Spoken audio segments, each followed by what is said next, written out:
Now we had a national perspective, European perspective, and now I'm very glad to present Patricia Aufderheide, professor from American University, Washington.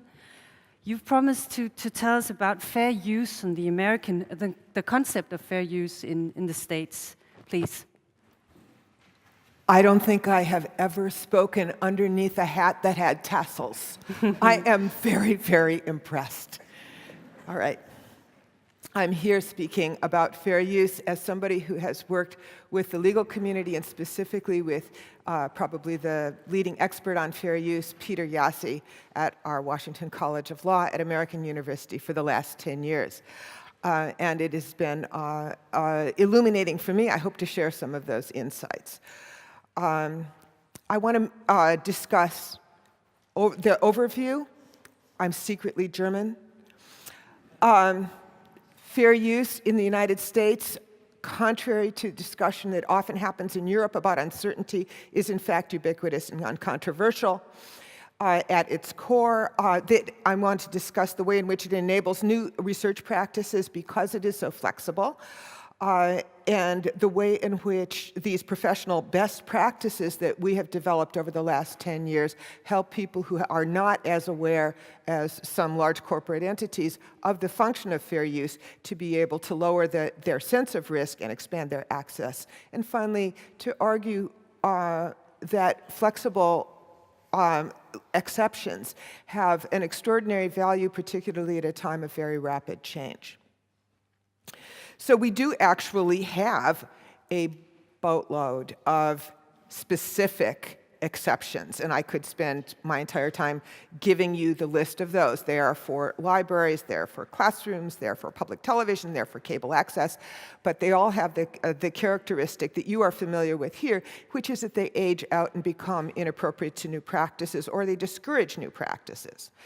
The largest exception that we have is fair use, which is, in short, using other people's work without licensing it because you're using it in a new way, in a different way than it is currently served by the market for that work. So you're moving into a different use, and you're using it in appropriate amounts.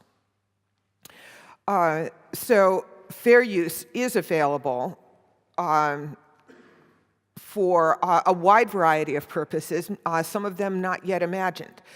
So the logic of fair use is very simply to encourage creation of culture by allowing unpermissioned access to existing culture in order to create that new culture rather than to consume within a market that already exists. So fair use is, as I said, in constant use every single day.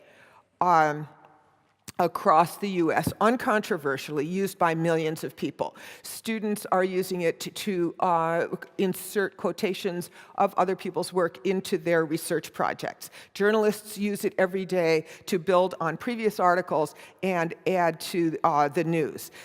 Professors select appropriate illustrations for their journal articles. They do what we call non-consumptive research, which involves data mining. So many of these people are not even aware that they're using fair use. They are going ahead and doing it. It has become so normalized that they just do it. And I make this point because much discussion of fair use actually focuses, especially in Europe, focuses on court cases, understandably, but those are the cases at the edges of practice, not at the center of practice. So a key issue key characteristic of fair use for researchers is its flexibility, because it's an abstract rule of reasoning. Use what you need, don't be greedy, don't be stingy, do something different with this work than what its current market serves, and so it adapts quickly to different situations. So we do have an example such as Google Books, which uses non-consumptive research to provide a different kind of service than anything provided by publishers and does not specifically deal with the expressive aspect. We have an example of research from one of my colleagues, a research called Beyond the Hashtags, which looked into Black Lives Matter hashtags on Twitter. And with this kind of non-consumptive research, was able to map networks of connections that had this is using the hashtag to link and find larger patterns. This was uncontroversial. I don't think my colleague ever said to himself, what I need to do now is employ fair use. He knew he could do that. He went ahead and did it. And his imagination was not stifled because he thought, do I have to check with somebody? We have libraries and archives putting collections up online, curated collections, making them available to the world. This is an example of a photographic collection which was actually full of material that the archive did not know much about. And around the country and indeed the world, people are turning to this online database and filling in metadata from what they know about the pictures. You also have an example of another kind of database from a dance archive. This dance archive has put up many different materials from its website available for the public, but curated in a way that reuses this material specifically in order to teach about the heritage of American dance in limited proportions. People have mentioned electronic teaching platforms. These are platforms that routinely employ fair use and in constantly changing and innovative ways, because these teaching platforms are ever expanding opportunities for teachers and students to work together. None of the things that people are doing on electronic teaching platforms are covered by any of our educational exceptions, because those were not imagined when those exceptions, the specific exceptions, were written. We have journals using multimedia. This is based on a platform called Scalar, S-C-A-L-A-R, a very good basic platform on which you can design multimedia. I encourage you to go to either the Urban History Journal that's on the right, or the journal mentioned, the ebook mentioned on the left.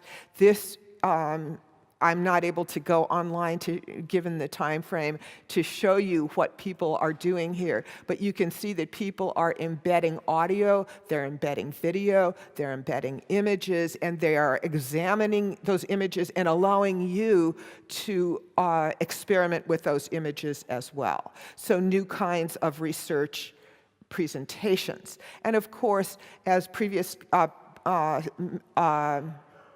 speakers have mentioned, collaborative tools that allow researchers in different places to work together, often compiling copyrighted material to examine together.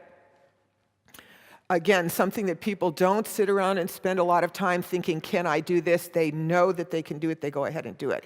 Librarians are able to take material that has not yet deteriorated, something that would trigger one of our specific exceptions, but is either obsolescing or no longer has materials that can display it, such as 3/4-inch tape, which pneumatic machines don't work anymore, or VHS tape, and transfer it to new formats where there are no commercial copies available.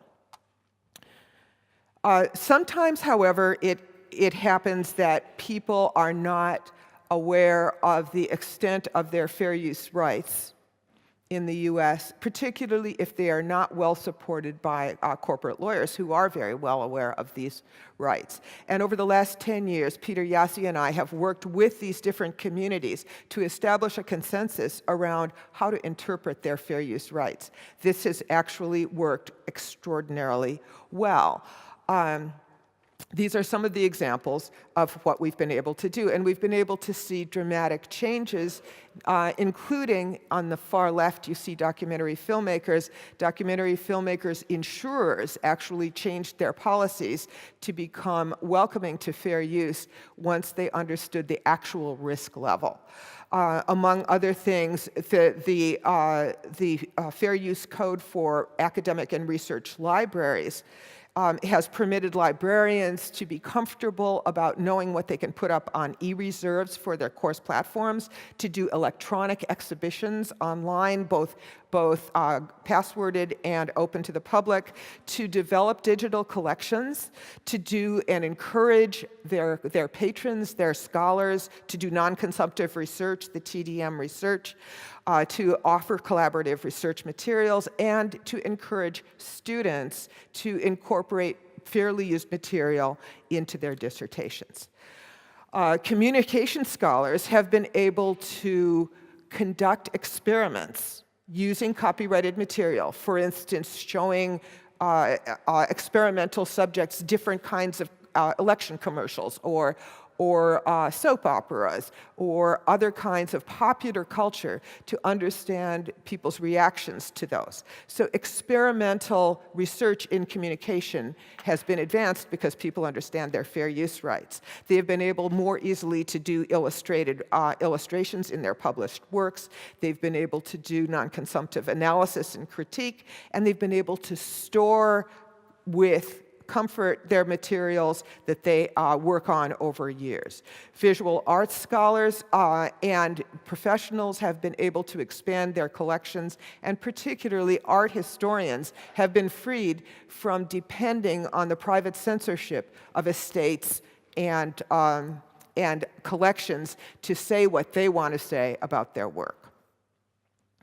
So, to summarize, we find that fair use has an enormous advantage because it means that you don't have to keep returning to your limited exceptions to tweak them or develop new exceptions that allow you to deal with what's going on today. But more important than that, these exceptions allow the imagination to flourish so that tomorrow can happen, so that you are not stumbling from today to today to today, hoping that that you are now going to permit somebody else's innovation to happen here as well. That you can tell the people who are capable of making culture in your country, in your culture, go ahead and imagine what's possible. That is probably the biggest advantage of fair use, is that it liberates what the English poet William Blake called mind-forged manacles. The chains you put on yourself because you know something probably isn't possible. So if you do think that this flexibility could be valuable, there is a big job to do, because there, I think, would need to be conversations with legislators showing that liberation of imagination is an important part of doing research in Europe. However, I am also heartened by the examples of ways in which the European Union is already discussing some of these ways to become more flexible. So I'm delighted to continue the discussion after this. Thank you. Thank you, Professor Aufderheide.